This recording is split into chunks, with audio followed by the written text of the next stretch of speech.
All right, I think we're live. Not so confident today about that. Yeah, just all audio levels seem off and different. I don't know what's going on, but hopefully it's fine. Although you should check the stream because last time I remember I had that setting where my audio wasn't getting onto the stream.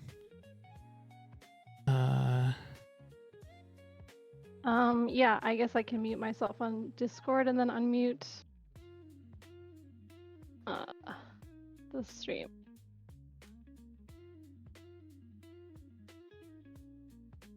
Da-da-da.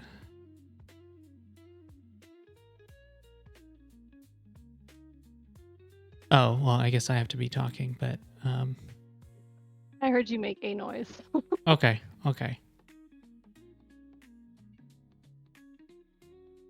Yeah, it sucks. You can just like you can be streaming for years and then suddenly like your setup changes.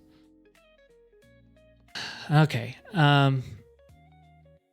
But day 10. I think this will be a good stream. I'll give an update on the service worker stuff that we were doing. Because in a way I finished it, but I also ran into a bug. It's kind of a blocker. Maybe people watching can help figure it out. But after that update, I think I'm ready to do some WASI stuff. So Nice. Let's go. Right, so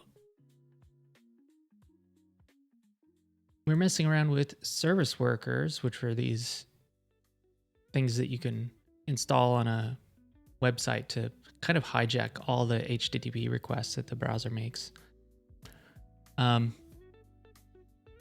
So this is a way to, I guess it's designed so that you can like have better control over caching and stuff like that if you're making an offline app. But I use it as kind of like a proxy. You could just kind of take over all of the requests that a page gets. And usually it ends up using the HTTP server protocol for me to serve files. Anyway, let me give you a little walkthrough of how this works, actually looking at the code. So here's our service worker. Like I said, it doesn't do anything but hand off the fetch requests. Tara, did we talk about how service workers get set up? I mean, I remember that it's more work to set them up than A regular worker. web workers, yeah. But I don't know, like we didn't go into much detail. They are, yeah, but there are a couple of like little things. You can handle events in them that are part of this registration protocol. So one of the events is activate, which is I think called whenever it's first installed. I don't know if this is with every page load. This is where the state of these things is weird because it's like it lives beyond a page load. And like what's loaded on that page or for that domain. But anyway, so this is a activate. For some reason, part of the setup process, you have to like reload the page for the service worker to take effect. But there is a way, this is basically a way to get it to claim this, like all this terminology doesn't make sense, but a client is like a frame that's potentially going to load data from the service worker. So like your main frame, and then claim, I guess, is saying now attached to the service worker. And we basically say, we're going to wait until all of that's been claimed, until it's been activated. And I guess that's now from then on, things will load through the service worker without having to reload the page. So little hack. The way we communicate with this service worker is like a worker. You can post messages to it. And we basically have one kind of message that we're listening for, which is calling it a listener, but it's basically a thing that's going to handle the requests. This is set up every page load. And then fetch is part of the service worker protocol. This is when somebody's fetching a resource, and you can either not handle it and it'll just fetch it like normal, or you can do event respond with and then give it a response and it'll use that response instead. So it's almost like a little HTTP server. But basically the only thing that we do in here is kind of parse the request into an object that looks like this. And then we create a message channel, which is kind of this like two-way pipe that you can pass around. And we pass that as the responder. So whoever handles this message can see the request and then just post the response over this channel.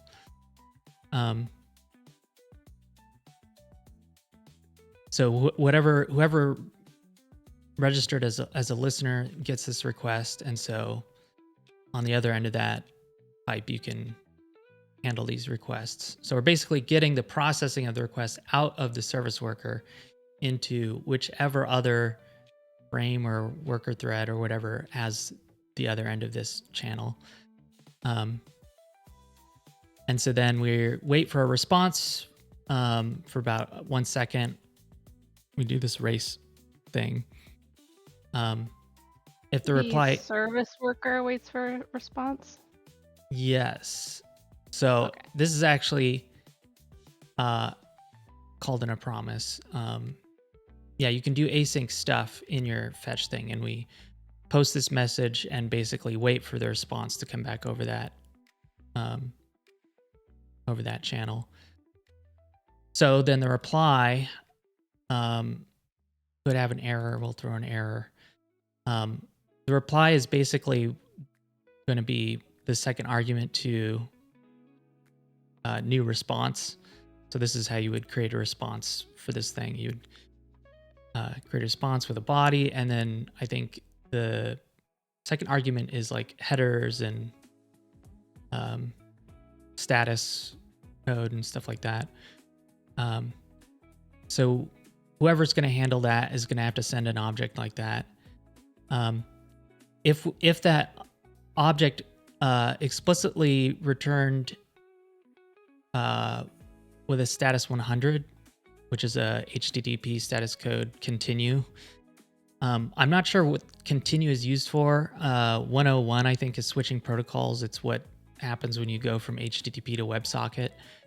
I've never seen 100 or continue used in the wild, but it felt like a reasonable thing that doesn't really do anything else that we can kind of use as a way to signal, hey, I'm not going to handle this request for whatever reason, and you should do it like you normally would. And in the last stream, when we were experimenting with that, we were trying to return early, because if you return in fetch without doing a respond with, it's gonna do what it normally does and fetch over the network. Um, but instead now, from here, we do our own fetch, a fetch bypass, so that it doesn't go back through the service worker. Um, and then that will basically get it over the network. So we're sort of recreating the default behavior here. Just because it seemed easier to control this, just figuring out how the service worker stuff works. But this ends up kind of helping in the logs in the network stuff as well. Anyway, if there is an error, the only error that we really know about is a potential timeout here. So either you can return 100 explicitly to say, ignore me, just load as normal. Or if it doesn't respond or something doesn't, handle that within 1 second, it will do the bypass fetch. So this is the service worker that we install, and it's just handing off to whoever kind of posts in as the listener. I also ended up cleaning up the Wanix constructor in JavaScript. One of the things I've been trying to work out is like the ideal way for the Go in WebAssembly to communicate with the JavaScript code on the page. For example, the whole point of this setup is setting up a message channel, and then we kind of put it somewhere that the WebAssembly, since WebAssembly has access to page globals, that it can access something like the end of a port of a message channel. So to make this simple, I decided, okay, we'll have this like known object on window called Wanix. If it's already initialized, that means Wanix has already been set up, and so we throw an error. And in that we have like the config that was passed in, which we don't really have any config, or and then a reference to this Wanix object. But then we can put other stuff in there like sys and this message channel to be used for service workers. And then in the Go, we can kind of go to that known place and look them up. So now in our Go and we start, we check there immediately, global Wanix. If it's not defined, then we can just fail here. But that's used to set up this service worker device that I think we started before. But basically a little file system. I don't remember if I got this far before, but we can look in that context to see if there's a service worker object defined and use that as a way to decide whether to set up the service worker file system. And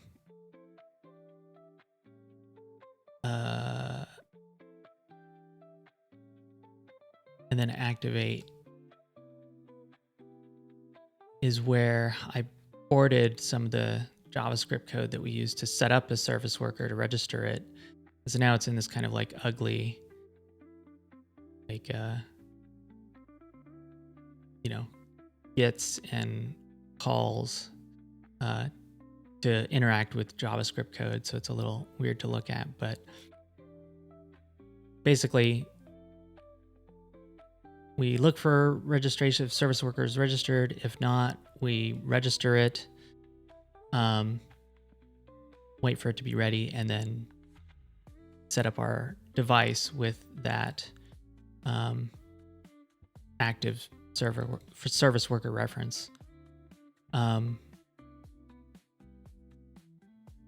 And then we're also a file system.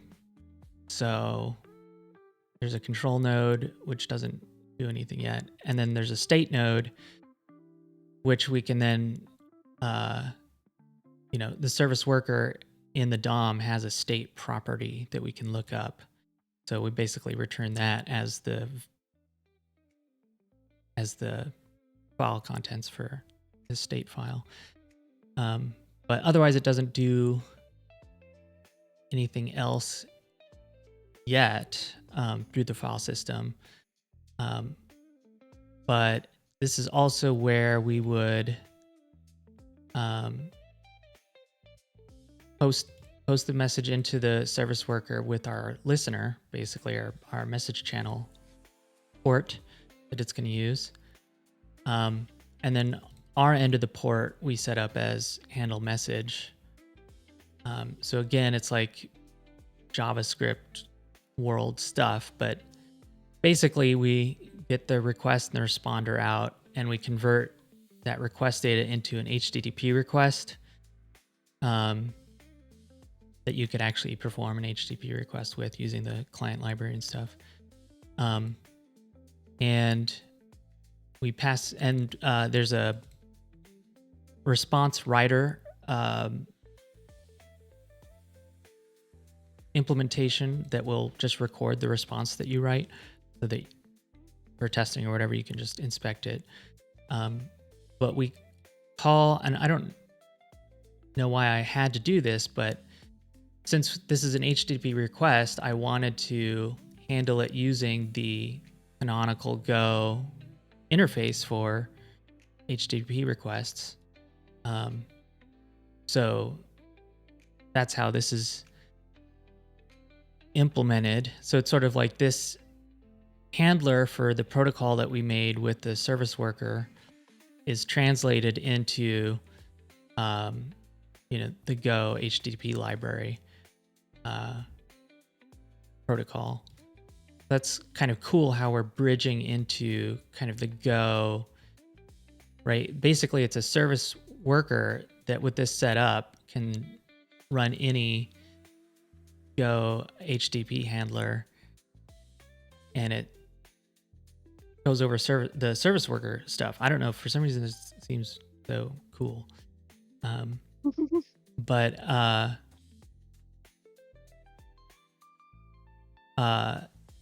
the implementation for this handler is almost always going to be status continue 100. So it's basically going to say like, just handle things normally. Or if it starts with service worker, then we'll try and read it off of, I had to get a reference to the root namespace, but our Wanix namespace, we can try and read that file. So basically /SW is then you're sort of directly able to look up files from this Wanix file system over HTTP using fetch or whatever. I don't know. It's that's the idea. And it works. I can give a little demo.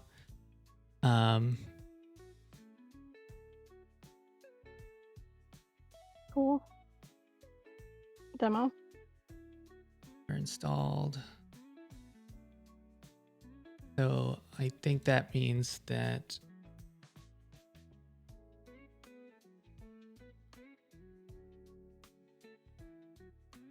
there's service worker. So it did sort of detect the service worker registration. And again, you can't really do much through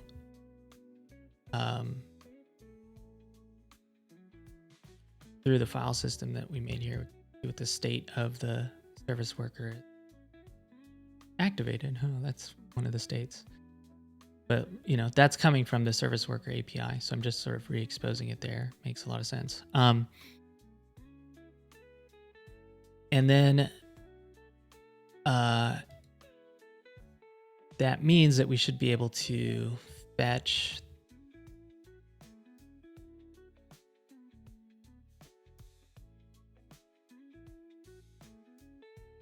in theory, we could fetch that same data, instead of doing a read where we're, and directly kind of working with the file system, we can do a fetch and get /sw and then our path, and then that should give us activated as well.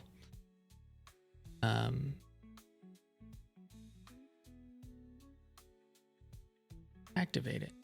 Whoa. So now using service worker, we've sort of bridged, the HTTP requests that you can make here into the file system.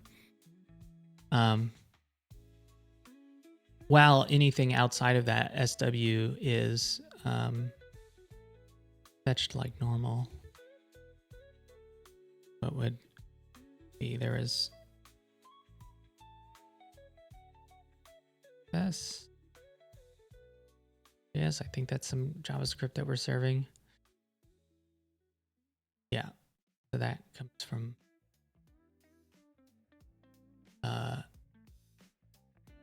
over the network, and so now you can see these. We did a fetch for state, and it tells you that it was served by the service worker. And then we have, we fetched this other file, and it was serviced by the service worker, but then we see an actual fetch made from within the service worker, which I guess gets that little icon before it. So this kind of gives us a little better insight. I don't have to do as much logging to be did it handle the request? Did it pass through? Here I can actually see it through the logs by okay, the request was served by the service worker, so it's at least getting it. And then you can see the request for, get it over the network again. So that's seems super pretty useful. Cool. Yeah. This is so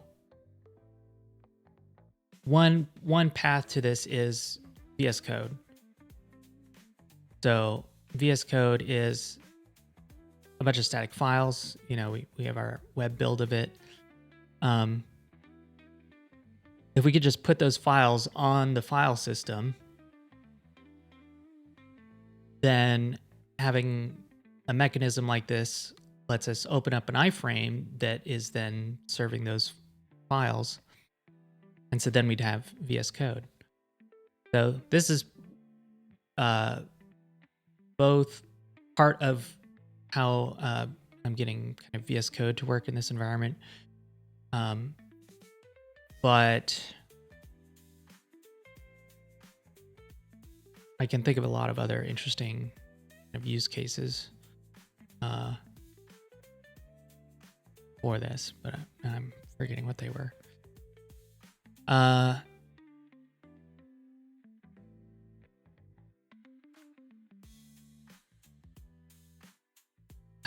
else? The problem is, okay, so the sound looks like it's working, but there's actually a problem. Maybe if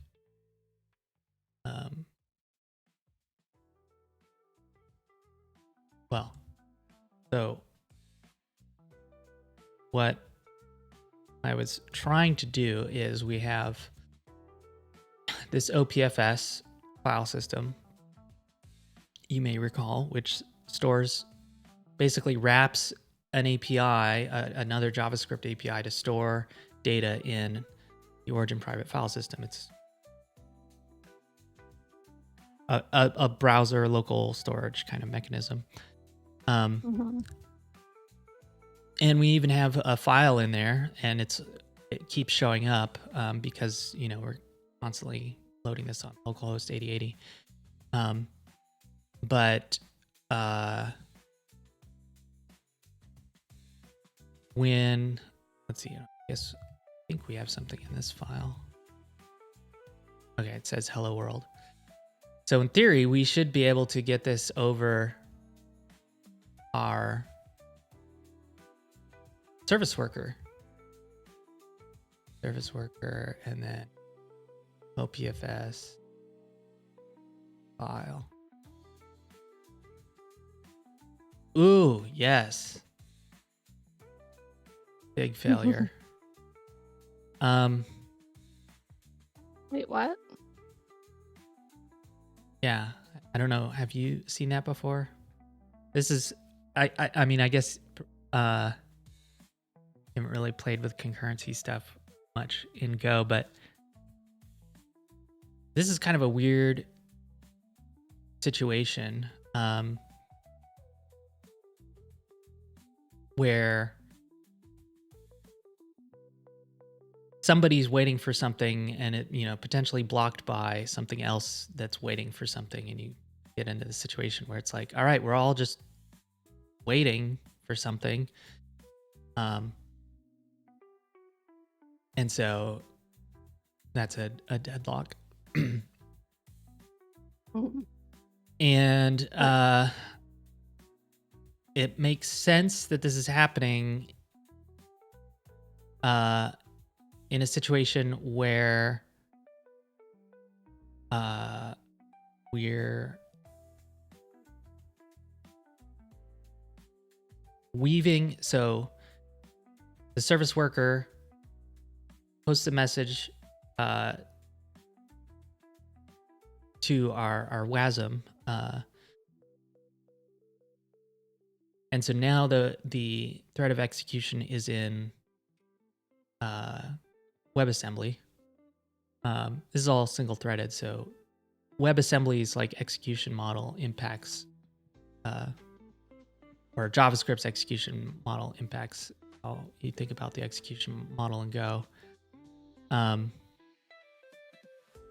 But so we're saying we want to look up this OPFS file, so then it's going to call an API that then goes out back to JavaScript to call OPFS API stuff. And so you have kind of a request coming in to the WebAssembly to say, get this file. And then we're also having to, in a way, do a request out of WebAssembly to JavaScript to actually use the OPFS API and, await for a promise. And I guess that kind of leaves the Go runtime in a state where like all the Go routines waiting for a response or whatever are just stuck waiting for a response. And so then it's like, okay, I'll go into a deadlock because it's not accounting for the response that it's going to get back from, the OPFS, the most inner API request. So I don't exactly know how to solve this problem. Even though I think I understand it in how I just described it, but this is something that's gonna like take a lot of kind of debugging and stuff to figure out. So in a way, it's a blocker. Like I'm kind of stuck on this for now.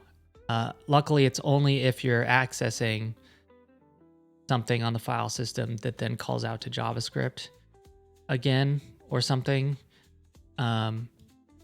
So the service worker stuff works. We just have this really common case where it doesn't work. So since that's a dead end until I figure that out, we can work on other stuff.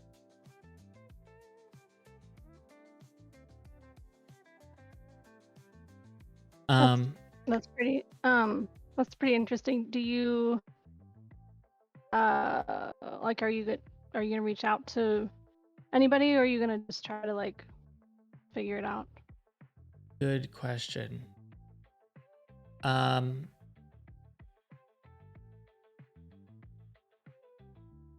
I don't. Um, I don't know how much work it would be to kind of debug this, unless like I guess like one way to approach this is to like debug it and figure it out, which is going to be a process. Or if this is sort of like a common known situation, someone could just tell me. Um, Mhm. I guess maybe I can like post to Twitter and Discord and stuff. Um, that's probably a good idea. Besides, being on this stream. Yeah. And if anybody knows of a way to deal with this, otherwise I will have to go and bug it. So I'm not looking for that. Yeah.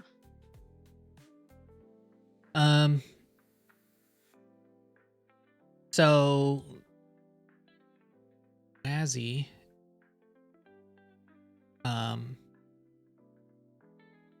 is kind of our first process type. I mean, we have this like empty process type that's used for just making namespaces in Wanix. But Wanix, other than like the VM that we've rigged up right now, Wanix doesn't run anything.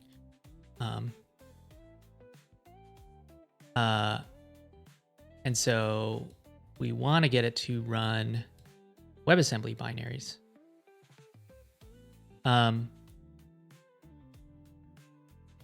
This means running, it seems like it'd be as simple as just like running the,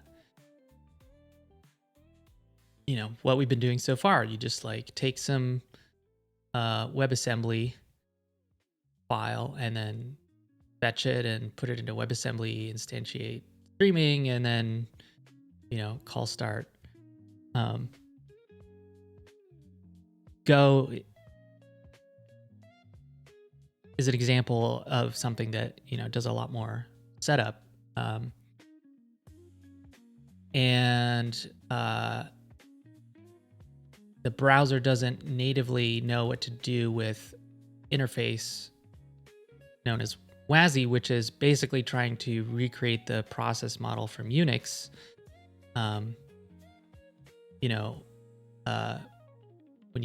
When you execute a program, you give it arguments. It can have an environment, standard in, standard out. All of that's exposed to programs through an API that you don't have in WebAssembly. But you do have the ability to sort of expose APIs into WebAssembly. So WASI is sort of the standard of how you define those things. So for example, most of them map to things that look like a system call, but like environment sizes get, environment get, those are for reading the environment. Proc exit, calling exit, that's a system call because of the status code. Like that's Unix specific. That's part of the process model. And then also like doing any file system reads and writes. So the browser doesn't run that because the browser's not a POSIX environment. The reason this was invented was so that we could do WebAssembly on the cloud and people could make like Docker like WebAssembly things that actually run like something that looks like a normal Linux process. So we're in the browser now and we have to do this. And it turns out there's been a bunch of people implementing polyfills. So basically people that are implementing those APIs with something. You're in JavaScript in the browser. How are you going to answer these questions? I don't know. But for example, I mean, in this tutorial that I kind of set up an example of to get into this, when you write to standard out, they did a simple hello world program. Basically a Rust program. So hello world, compiled to WebAssembly. The fact that it's printing out to what almost every process, knows to write to file descriptor 1 because that's standard out.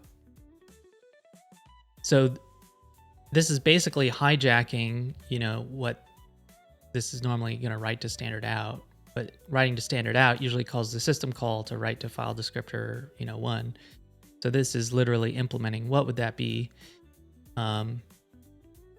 Implemented in JavaScript, in which case they,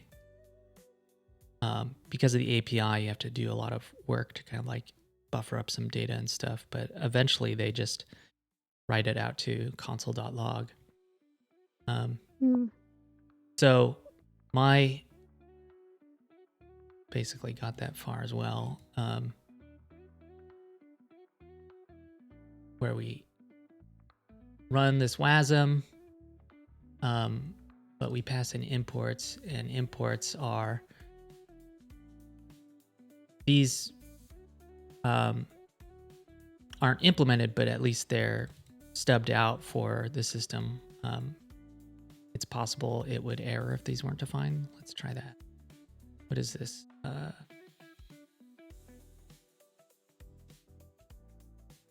yeah, I'm serving it over.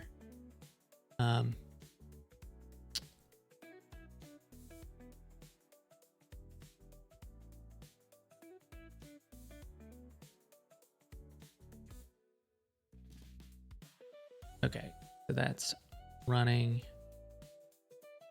This stuff. What does WebAssembly do when it doesn't have? Okay, cool. It actually tells us like this program is going to try and get the environment, environment variable, and it will tell you if you haven't given it to it.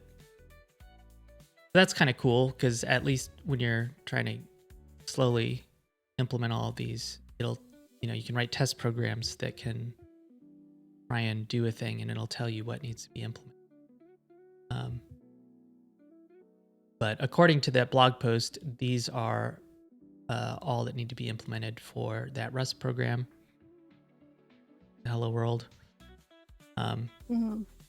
And that's kind of as far as I got. I wanted to kind of keep going.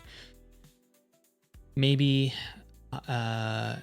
so he doesn't, I think all he ends up implementing is what's needed for that one program. And I guess he made a library. But what's interesting is his original blog post was about another library that somebody had made that did the same thing. He just said it wasn't working. I know that this was working at one point, because it was used in a project that I was bumbling around in, actually trying originally to get VS Code to run in the browser. I think my first attempt was I created there was a Docker container that ran the VS Code backend. And so I thought if I could somehow get that container to run in WebAssembly in the browser, then that would be it running in the browser, right? And so ended up using this research project called Container to WASM. And I actually figured out a bunch of weird tricks working on this, and also like had this terrible bug where I forget what I was hacking on this. Oh, they run a VM.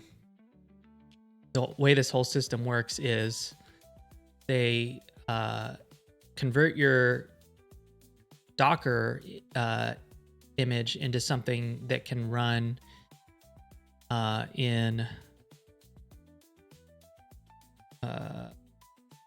what is the open source alternative, Podman or whatever. It's on Linux, and then it sets up a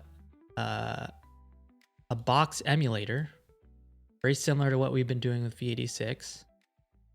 Box though is a 64-bit emulator, which means it can run actual what most people think of as x86. We can't, but ours is faster. Like v86 is faster than Box because it's a JIT, whereas this is an emulator that was then written for C that was then compiled with a bunch of hacks to run in WebAssembly. But they get that working to where it can. They have a Box emulator running a Linux, running Podman, running your image, whatever it was that you fed into this wacky system. So they made this like turducken. I have a great picture of the layers that it was going through, because I then had like layers on the inside and the outside that I was also tunneling through. But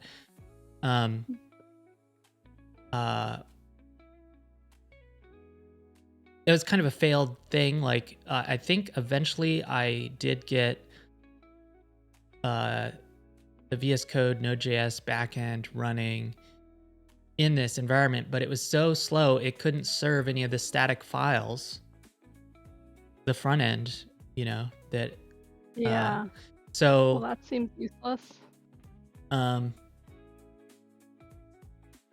anyway, that's kind of went down the path of figuring out, VS Code, they have a web only build that builds just the front end. So in theory, I could serve the front end myself and then just use Node.js in Box in all of this stuff as the back end, but it would still be slow. And in fact, I think I did try this, and the whole thing was it was too slow for any of the like language server protocol things to run, because they're doing all kinds of stuff in the background. They're parsing files and but they didn't finish in time before the VS Code front end started having timeouts, like, it's taking too long, so it failed. So at that point, it was too slow. And then I found out all kind of all this the other kind of ways to do get VS Code running, which kind of brings us back to where we are. But now working on something that I found in this project, because I don't know why, but they have they have networking support in this system,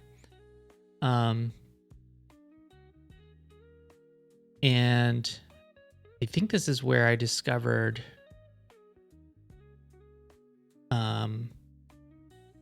the network stack that can compile the WebAssembly, because I think they were based on gvisor tap vsock. That's what I use. So I must have found that through this project as well. But basically it creates a virtual network stack, like kind of what the kernel implements for doing TCP socket stuff. And you can, I don't know, they rigged up a way where that would then provide a virtual network to your virtual machine, to your emulated machine.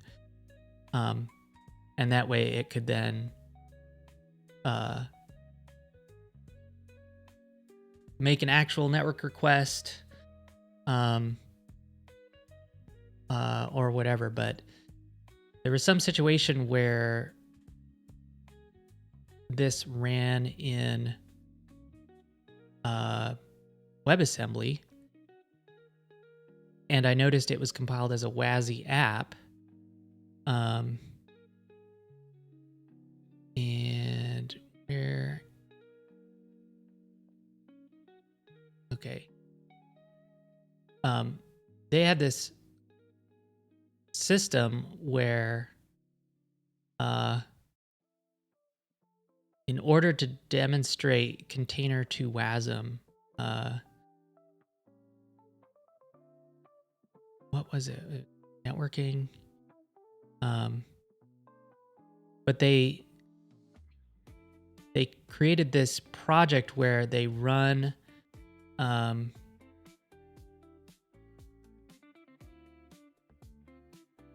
the box emulator, everything in WebAssembly. But then they also run a network stack in a web worker as WASI. And so that was very kind of surprising because one of the big challenges with this whole WASI thing is that the WASI API is not asynchronous. Like these functions don't return promises. They don't pass a callback for you to write the response into. They need they need to return immediately having the operation been done. So there's no, like, you're in JavaScript world and like just communicating over message channels, that's asynchronous.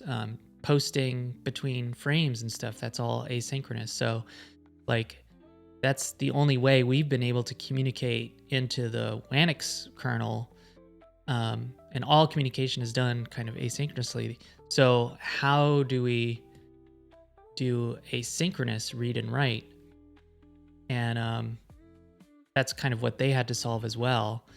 They ended up running the WebAssembly that would call these synchronous things. They run it in a web worker, and then they had shared memory set up. So like there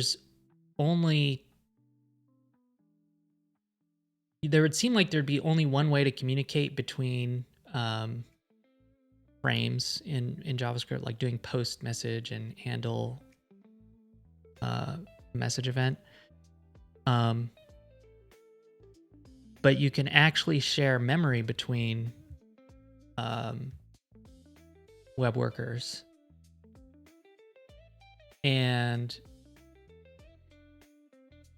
on top of that shared memory, you can build your own communications kind of system that would let you implement synchronous calls here, because you would just be reading into a slice of bytes, kind of like an inbox.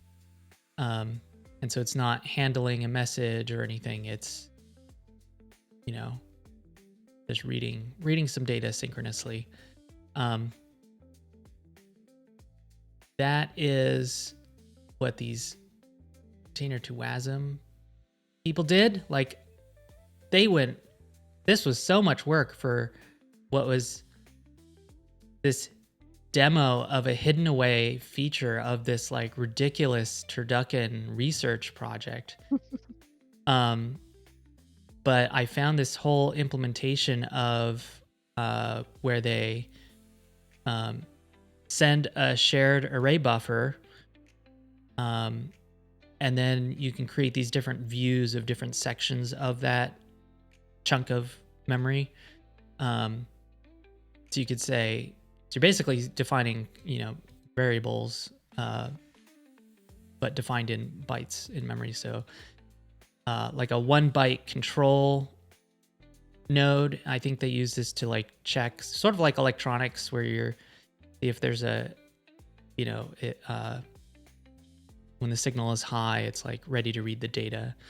So it's kind of like you just check this over and over and over, and then when it changes, then you know that something else has changed somewhere else.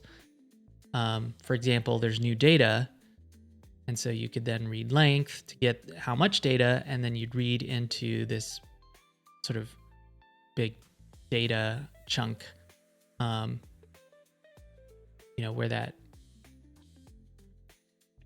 data is. At that point,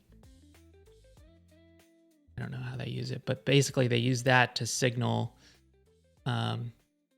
socket operations. So you can see they somewhere in here implement some of the WASI stuff. They're actually overriding some other implementations. And yeah, for like socket send, you can see they, after all this kind of byte work, just trying to get your inputs and outputs set up, they call sock send, or sock receive, and it returns the data right there. There's no promise or anything. So that's their they've implemented a synchronous sock send and receive and some other stuff, which are implemented like this, where you can see they're working on that shared memory. They're setting the control bit or byte to 0.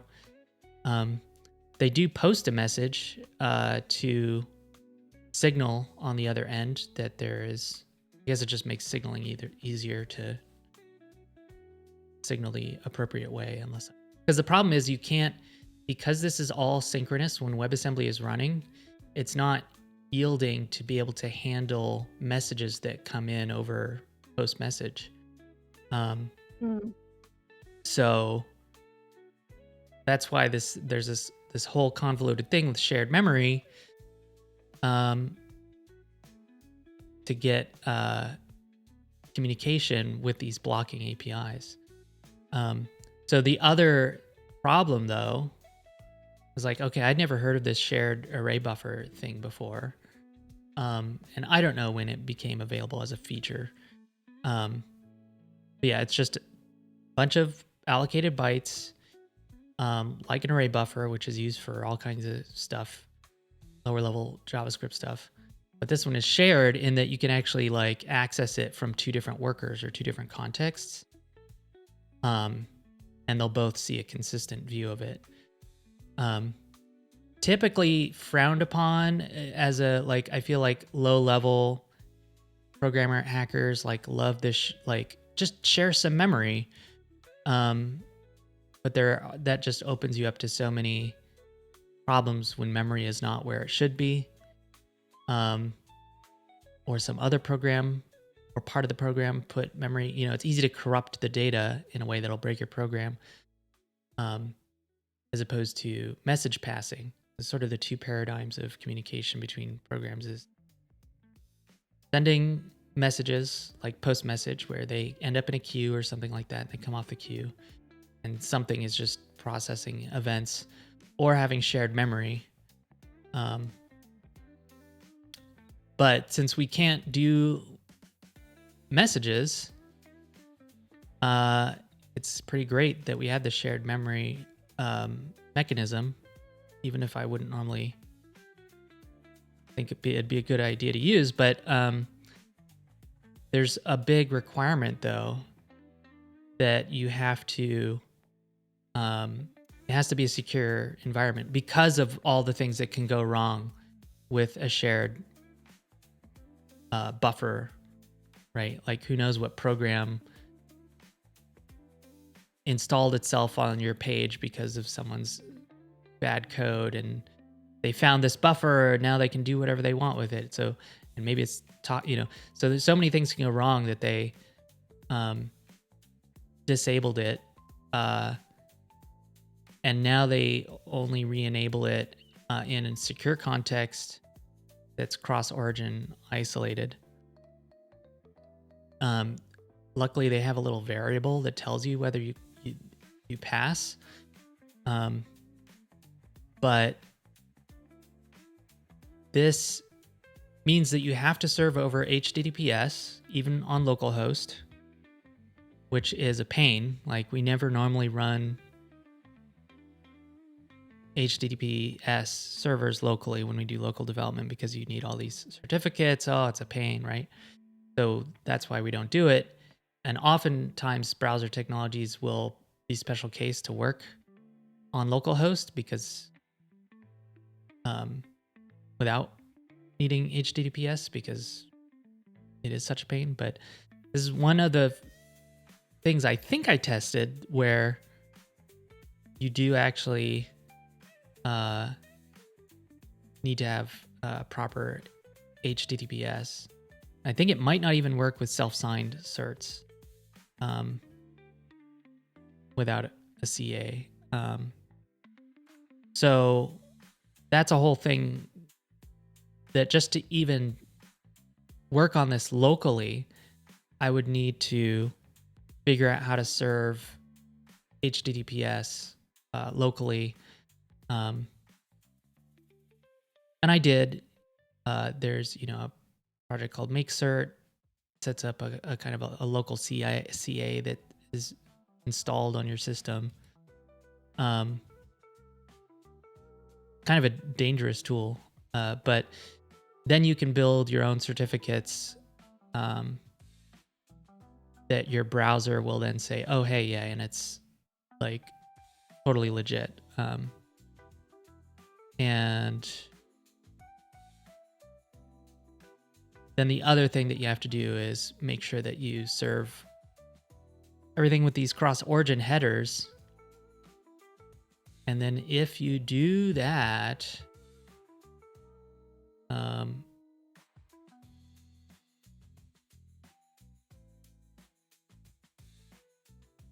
I went a little extra steps ahead, and basically, if you want to use HTTPS, you also have to basically use 443 if you don't want to have a port in your name. So at some point, Wanix is going to make it easy to basically create new local HTTPS domains like this. So I could be like, my project.local. It's HTTPS. As a way to bootstrap Wanix environments. Because remember, all the storage is domain specific. So you'd start a Wanix server on a made up name like myproject.local, and it would serve HTTPS on that domain. It would actually, I'm getting into details of things that I'm not doing yet, but this gives you a totally legit local HTTPS server, so secure. You can see cross-origin isolated is true, and it's on a custom domain where you don't need to have a port. I'm kind of excited about that. But anyway, the only way to even debug or try shared array buffer stuff out is to get all of this set up. So that's why I've spent a lot of time trying to figure out how to do this setup, because I mean, then again, most people don't need to do this locally, but because we're using shared array buffer, we have to. So Gotcha. So let's see. Would you like to take a break? Yeah, we're basically at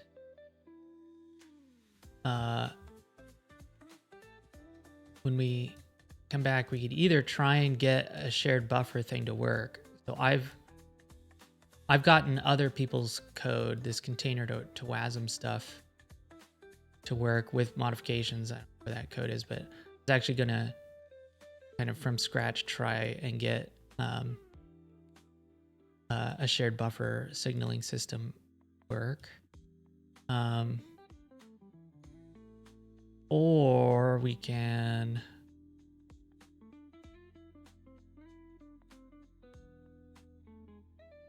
some.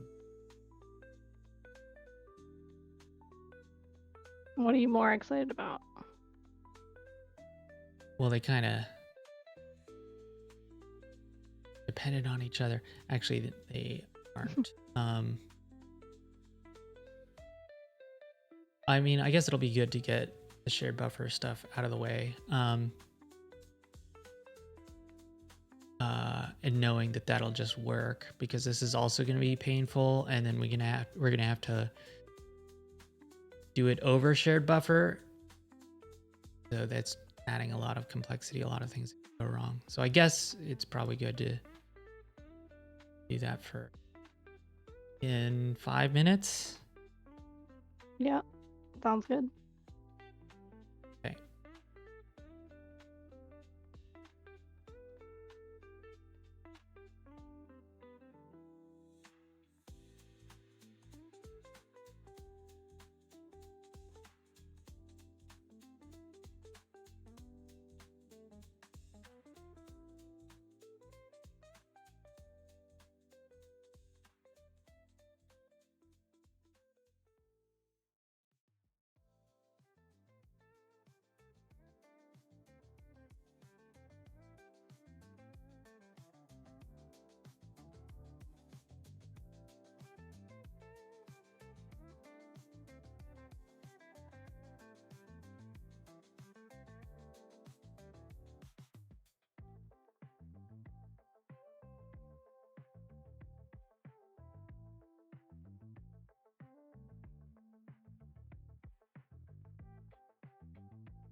I think it's been 5 minutes. I kind of forgot when we left. Yeah, we can.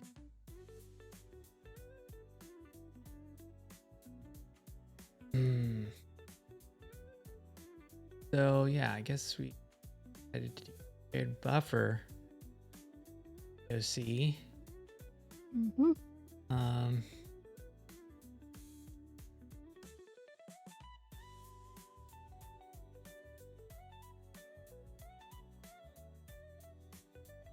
So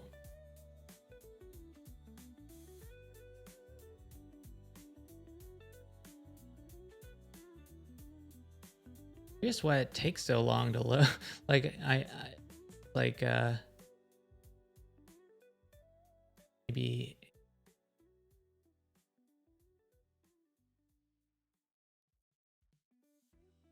I guess it caches that.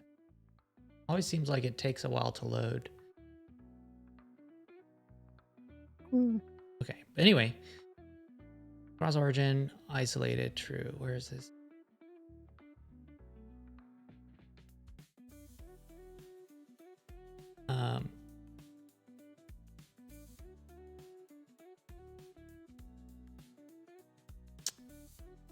So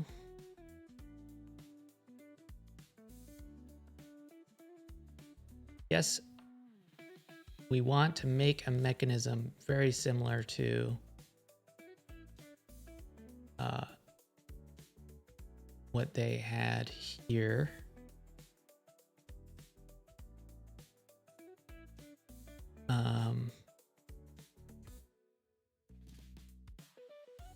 They were, well,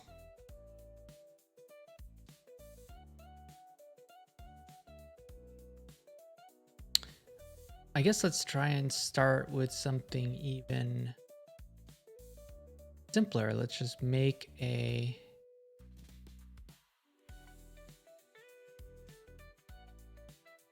shared array buffer and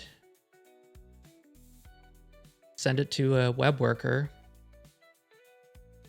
and then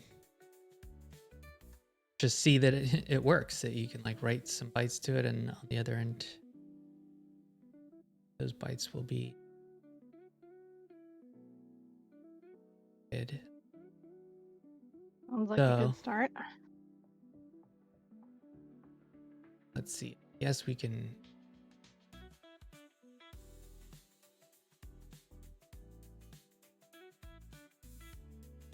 We're gonna need a worker.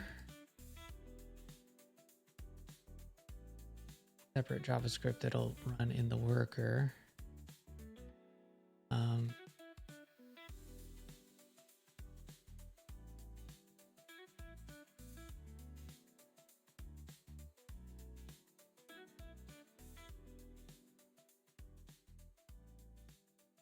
These project file names, and it's such a clearly just trying to get working. It's not production. Not very thoughtful.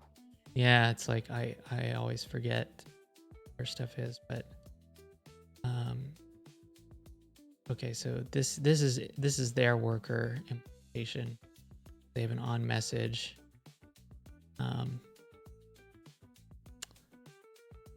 And this sets up their array buffer.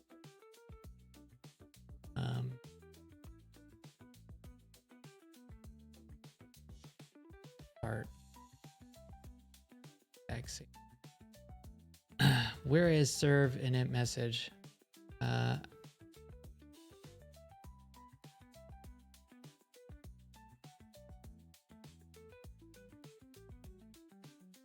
Serve if init.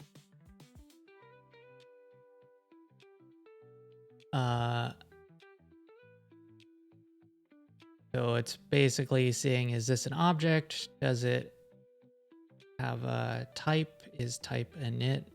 That's the thing that they're passing. They just read the buffer off of the. It's not even passed as a transferred object. It's just since it's a view.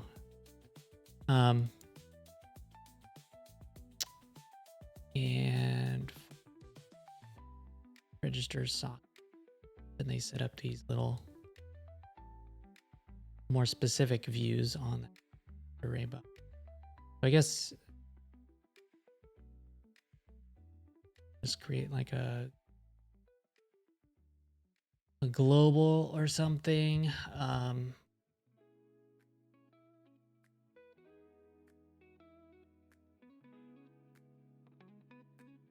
Data.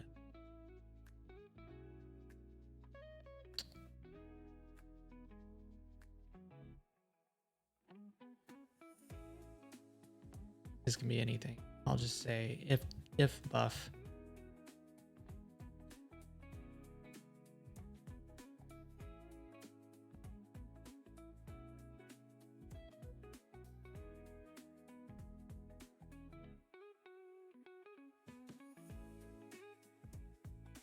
And I guess we'll worker sees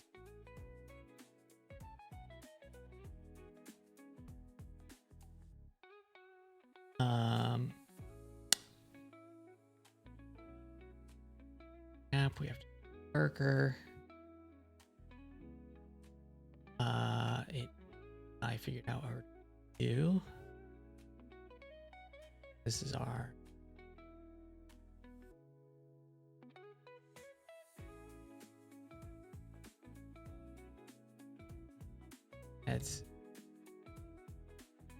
the buffer is mutable, the variable. I think we could just do that.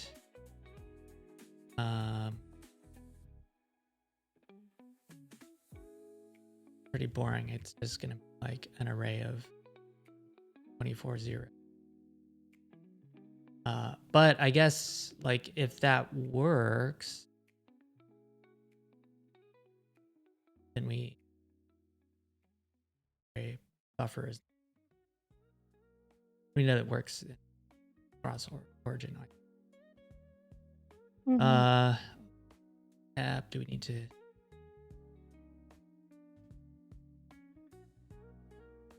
Add one more.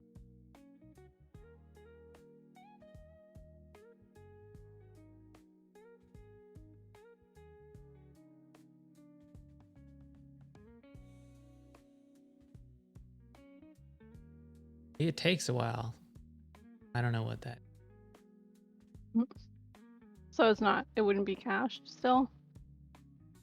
Well, I don't know that it's. I don't think it was the page that was not cached. I think it was the certificate information. But I don't know enough about how that. But it was able to post it, and in the worker, we were able to see this array buffer. Apparently, we.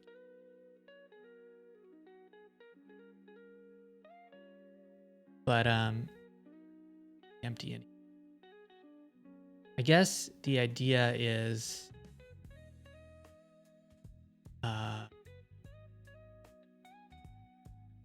that we could set it here.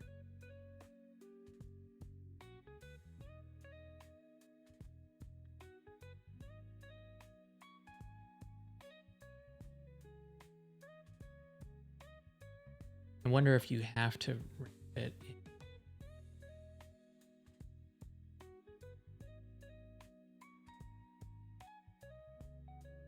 But we'll do this. This a little byte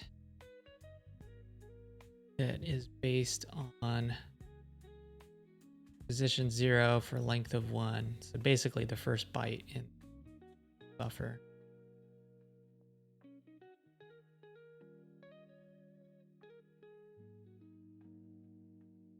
And I forget how we.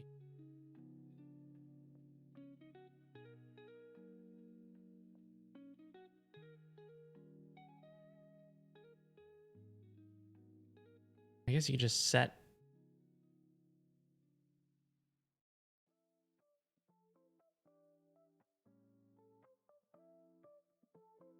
All right, well, there's only one value in it. Let's do something fun, like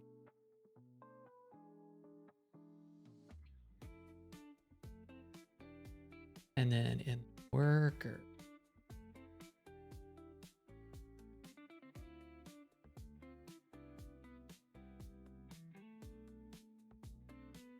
And read it. So we set up the buffer. We load the worker. It's not doing anything yet. We set up this little view of the shared array buffer that first byte to 255. Then we post the message with the buffer. I guess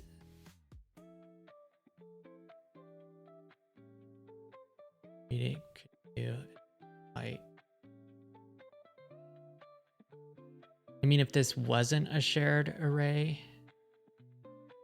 it's just a copy, this would also work. So I wonder if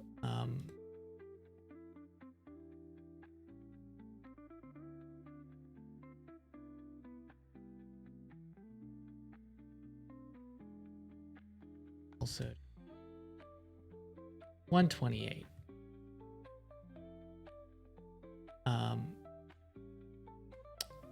And then I guess after a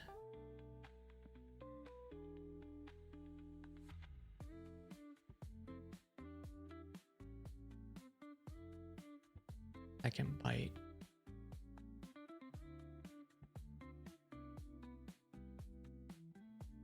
yeah, so we want worker to say 255, and then we control to say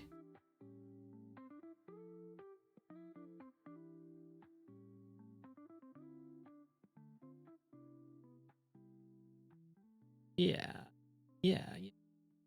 All right, so shared array buffer works as expected, I guess. Nice. So the next step, I guess, is to try and create a function that might take a while. Let's see.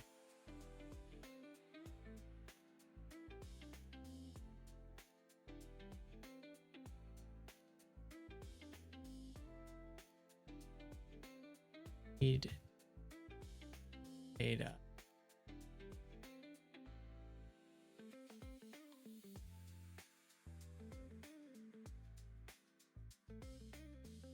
The synchronous function that returns string. And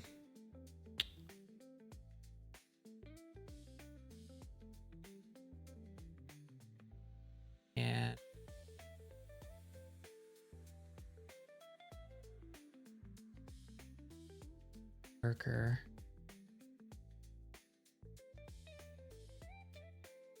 read data. It's a synchronous call. There's no promises involved. Return data, but now we have to somehow make this read data from another thread or another context using that shared memory. So I guess we could kind of look at their protocol. And that 1 byte set to 0. And then they post a message to signal to the other end to do something and ultimately write data somewhere. And I guess, and I've never used Atomic's weight. Shared memory still given value.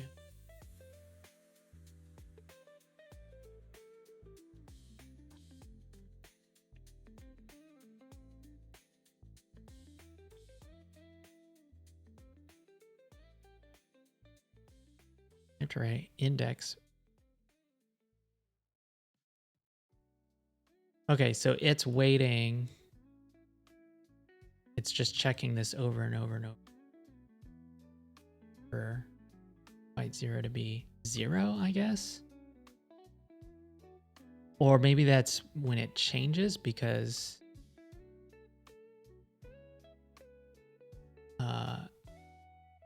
I guess as a success criteria, they then return. Oh no, that's the stream data. Mm. So those are bytes a little further ahead. This is set up like control is the first byte, status is the next.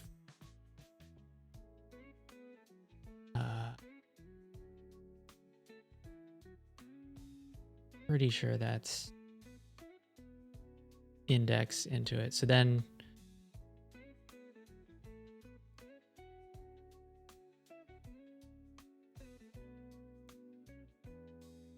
okay. So at index 4, it has a byte. Why does this sound wrong?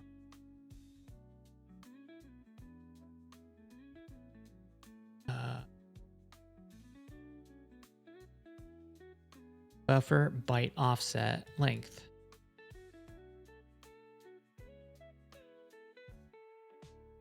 Offset. Yeah, that's right.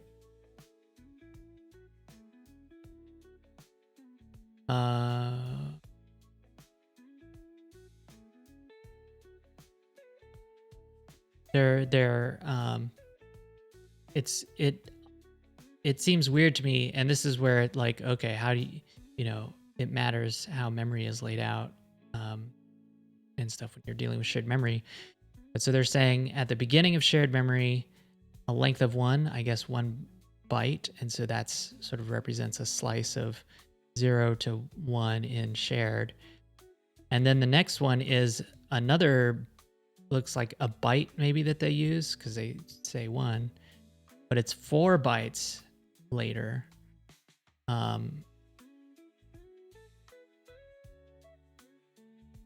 Is that because they were originally storing more than a byte, because 4 is common size for an integer or something like that? Anyway, it's just curious, like how they're arranging this memory. Maybe I don't understand something, but so different parts of that shared memory are kind of split up into these little views. Control seems like something they use to signal, Is this something AI could help with, or would you want to ask about anything?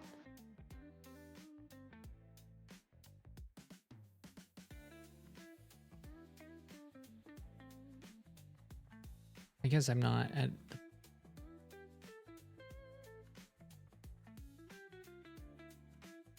ask.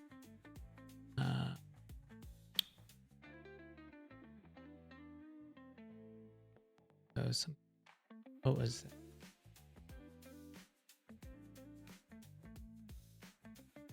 The 1 is in 32. So that yeah, because in 32. No, you're totally right. I was thinking I'm so used to using unsigned 8 int arrays. I totally forgot that the whole point of this is to have typed arrays. So yeah, 32 bit and yeah, is 4 bytes. So it does make sense. Mm-hmm. It Cool. didn't matter. I wasn't actually. I was like, okay, whatever. Probably something like this, but but thank you, Jake. I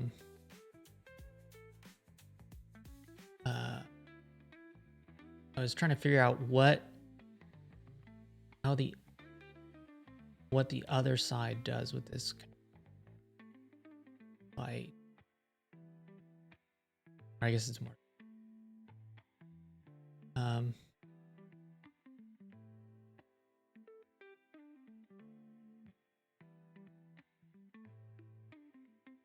Post message.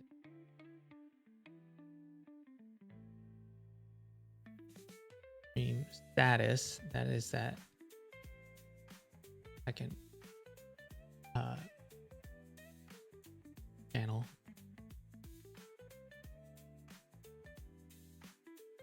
Maybe they don't actually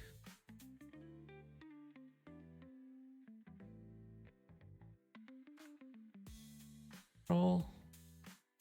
Setting it to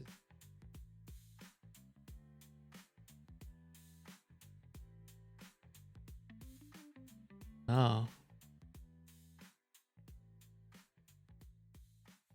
Oh.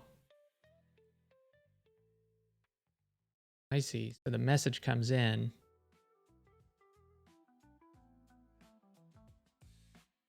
I'm assuming notify as let's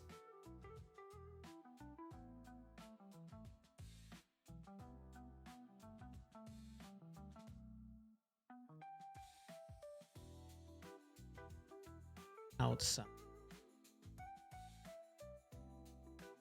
Get a message.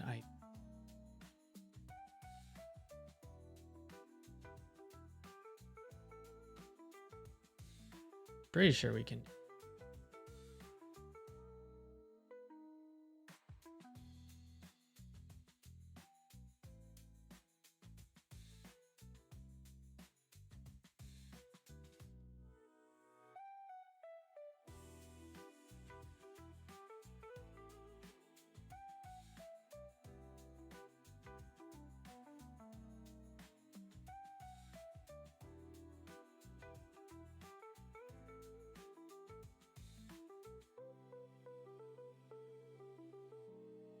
I mean, maybe I do. Yeah.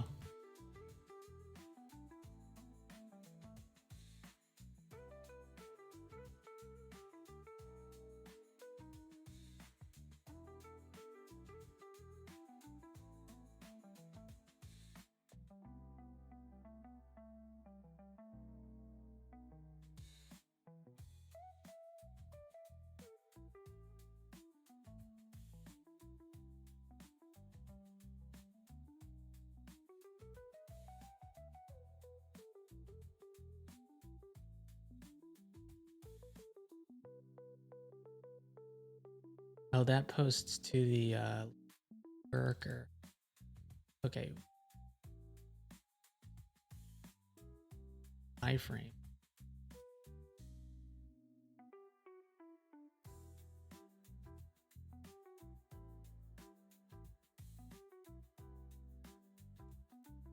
So this is going to be used to signal that we're going to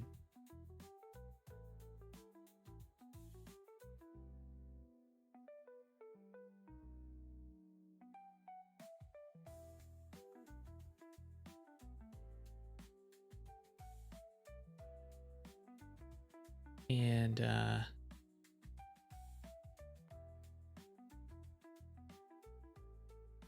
yes, they use that to it's in return. Basically want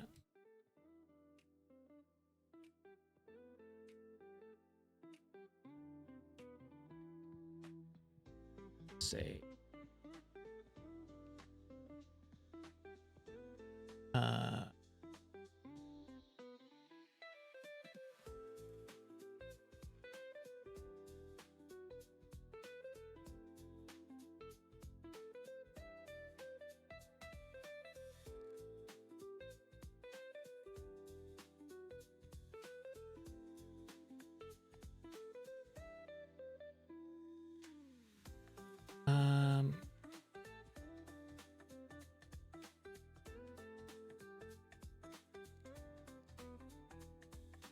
what were we, let's see.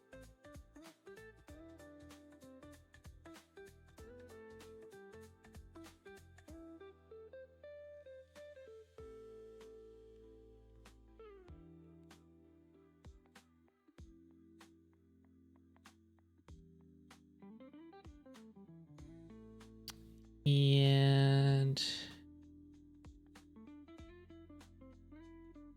the also have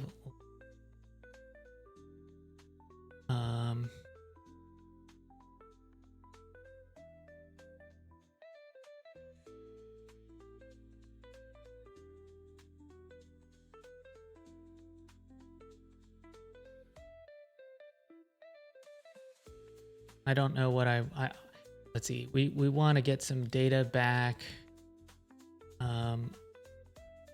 Guess we can.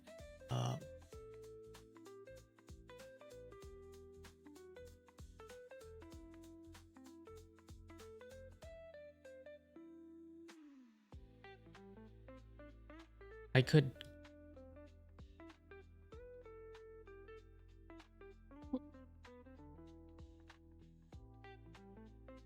I don't know. I was trying to figure out all of these. I don't even know how. Where we're totally going with all. Some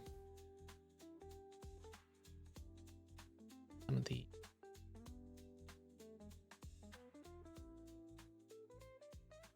status crossed out. What? Not too late. Status is deprecated. So I don't know what status is on. Window.status maybe.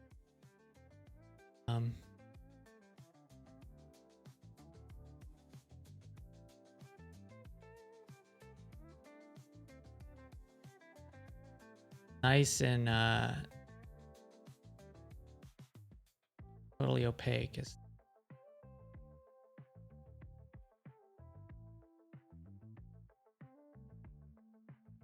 You like that naming, I know. Oh, it's my favorite. So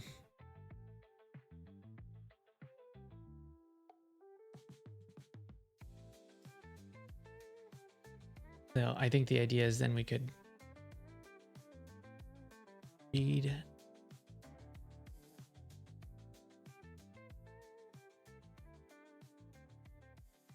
as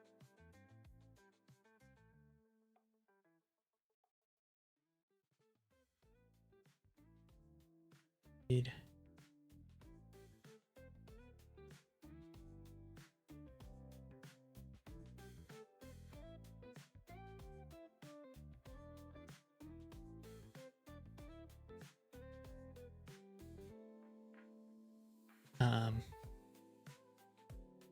why they need it ever.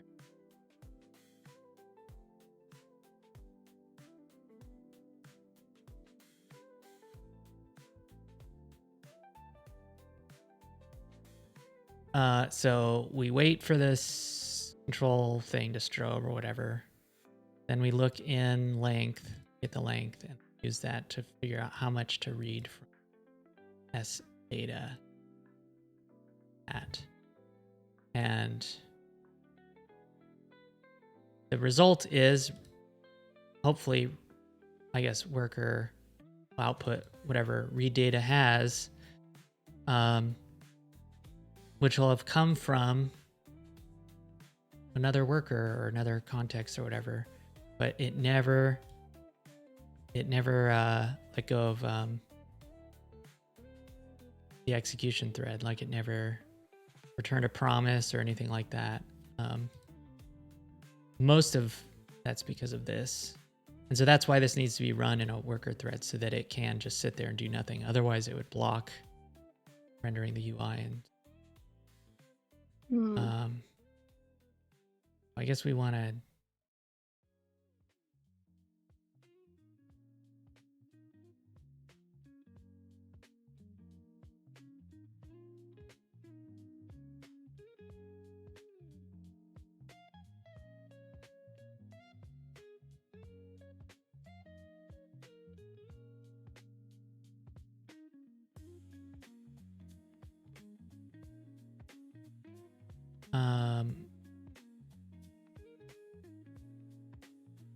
test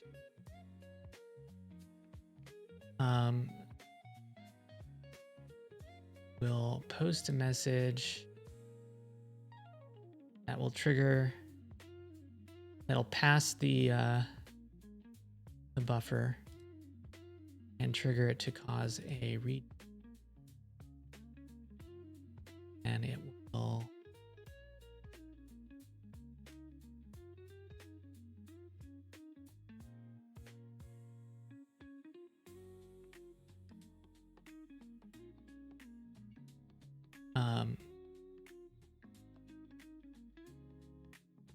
data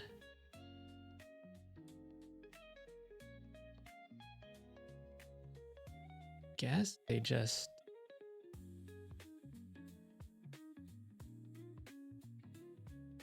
they have a buffer.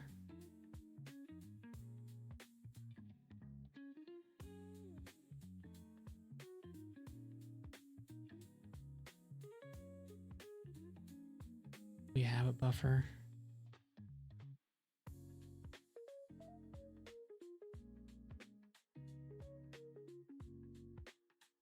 This is the data that it will have.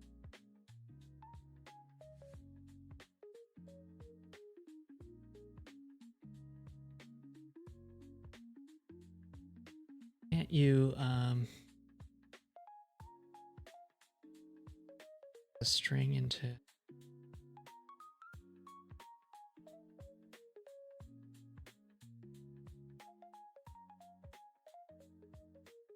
I'm thinking of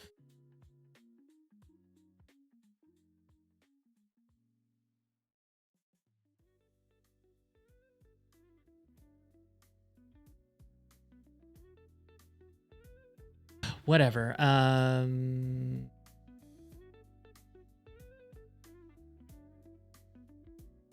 guess this is what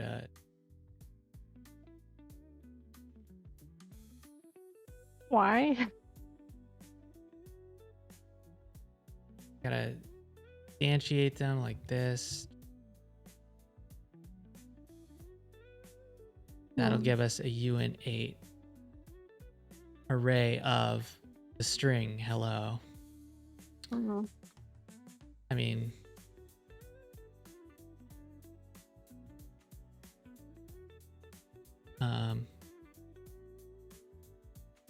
so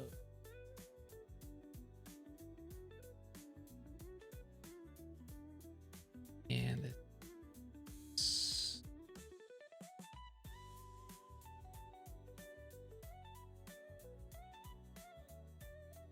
status I don't use, but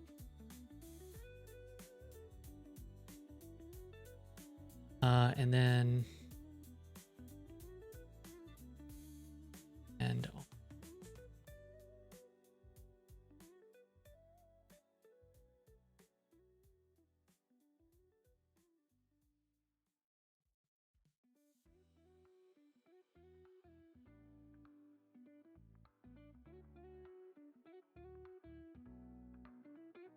all right.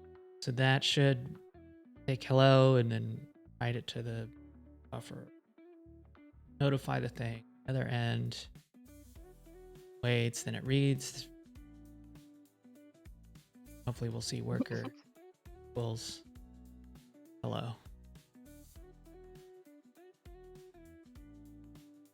Oh shit.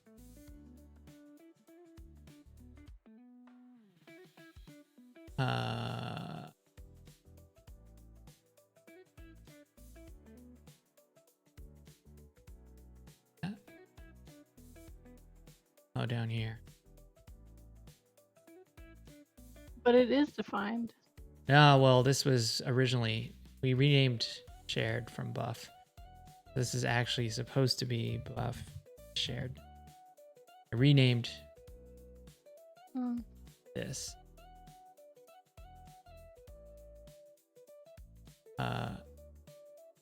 Outside text. This is, right. So posted means that picked it all off.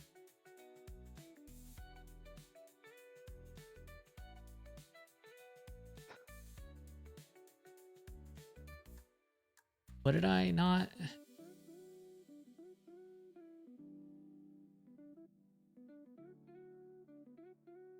Okay.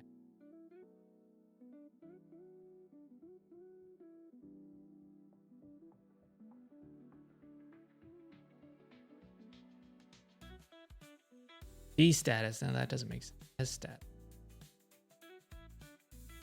D status. S status. Okay. Well, at least those are easy fixes. Okay. I was hoping to see a string, but I can't find two.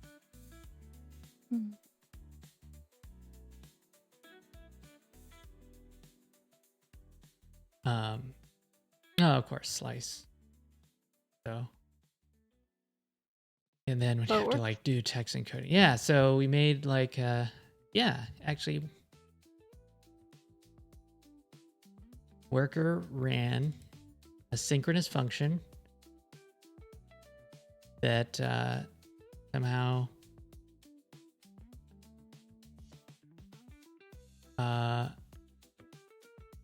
communicated with this other context with this crazy shared buffer setup. I'm not even sure how much like this doesn't I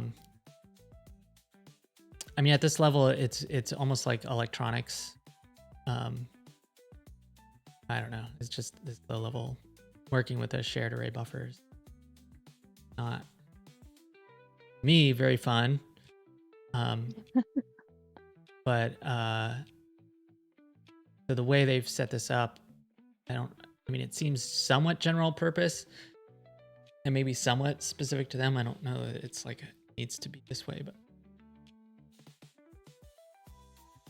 I guess the main thing is control is used to identify when it can wake up.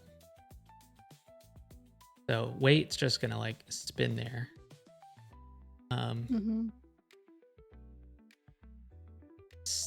Status, I guess they were using that for like a status code because a lot of the things that they were implementing would return like a status code or something like that. -1 if it's an error. I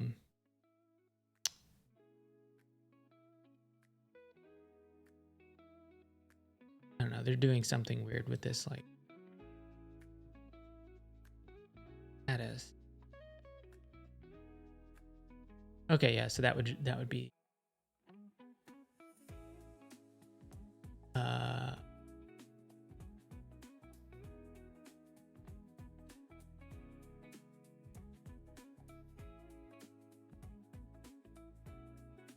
I don't know. They're doing something. But yeah, it's like somewhat specialized for their purpose of implementing those WASI APIs. But I mean, that's basically what we intend to use it for as well. So work for them, it'll work for us. No need to reinvent the wheel. Yeah. I'm still like marveling at like how much work went into setting up an HTTPS environment just to test this. Okay. That's enough of a concept. 12 minutes.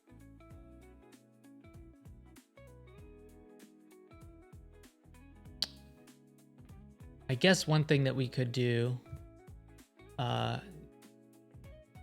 this article that I was using to base the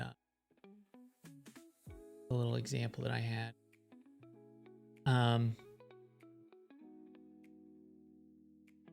They were implementing these WASI functions kind of one at a time as needed. He said he made a library for this, but he also pointed out that there this other library, which when he posted that, let's see,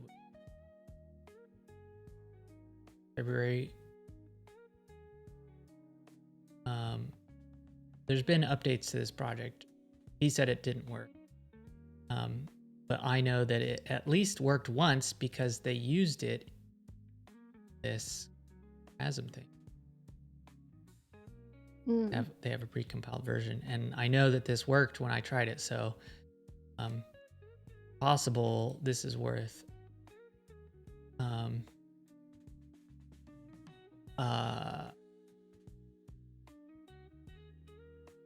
although I'm curious what it gives a subset of this snapshot. That's fine. We probably don't need all. Depends on the subset, but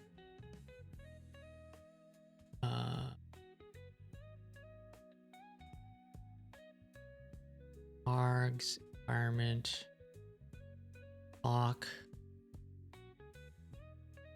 all the file descriptor stuff, all the file information.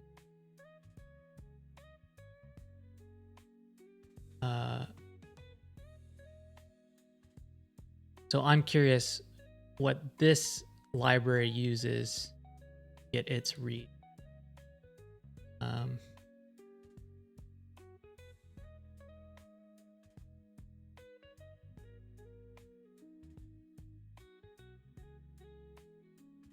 All this, yes, okay, file descriptors.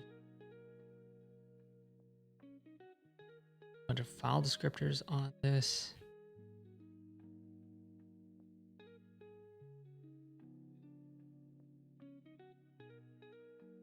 Okay, file descriptor just implements all the file descriptor related.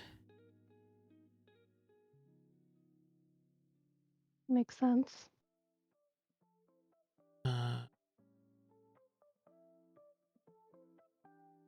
Oh, I see. This is where they're saying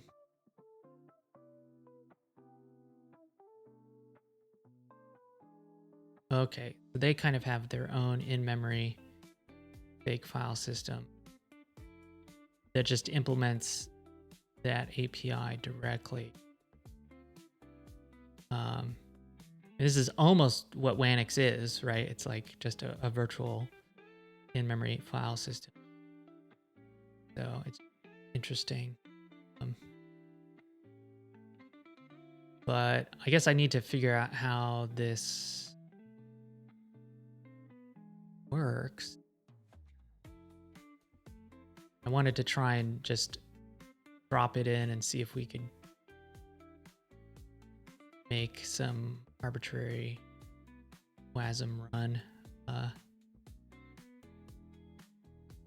before getting into whatever this is.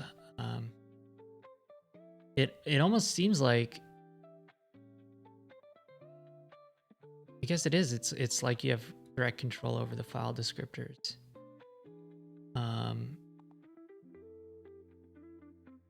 Like these are numbered. 0 is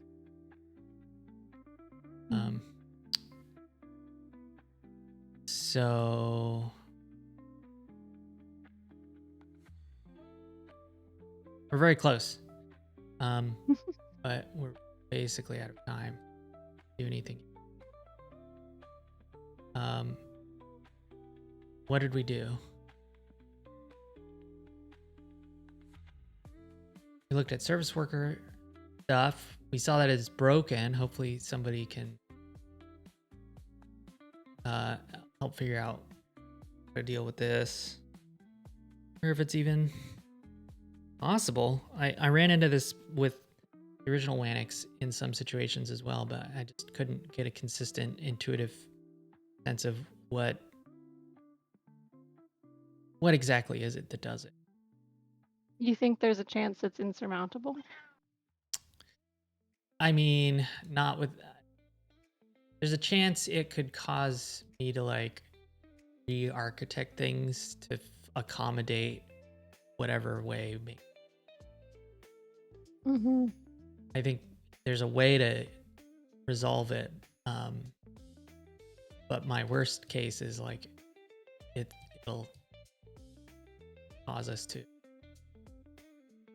redesign how the system is set up, where things are stuff. Gotcha. I don't know. I don't really know how to think about it or test it. I'm sure it'll come to you in the shower one day or something. Yeah, hopefully. It's usually not how it works. It's okay. Let's try this. Fair enough. But if anybody watching thinks they can help me figure this out, we Are you saying that that error message is enough to give people no, context? well, at least in terms of like we're running WASM in the browser, and we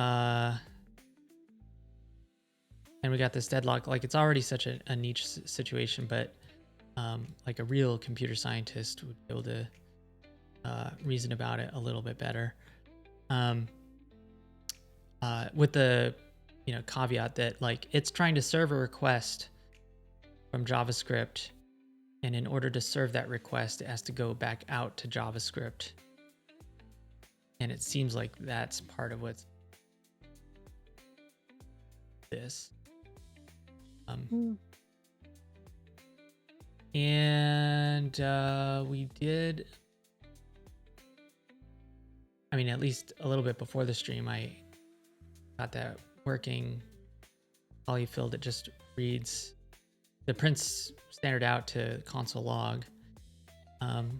Now looking at this library, hopefully as a base way to run WASI and then hook into to communicate with Wanix, which will have to be done asynchronously.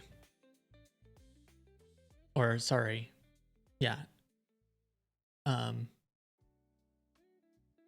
So presumably we're going to create a array buffer thing, but we have a prototype of all that stuff working, which included all this HTML. Pain is still a pain. Yeah, I wish we got a little further. I always do. Well, I think that you did great.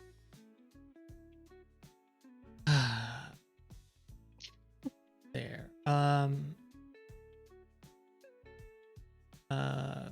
Yeah, so probably next week. This may or may not wrapped up, and I can share the date. What else? I guess that's it. Very interesting. That's cool. Wind down for the day. Yeah. Well, good progress. Yeah, I mean the WASI stuff has kind of been a scary thing. Put off for a while. Oh, really? Yeah.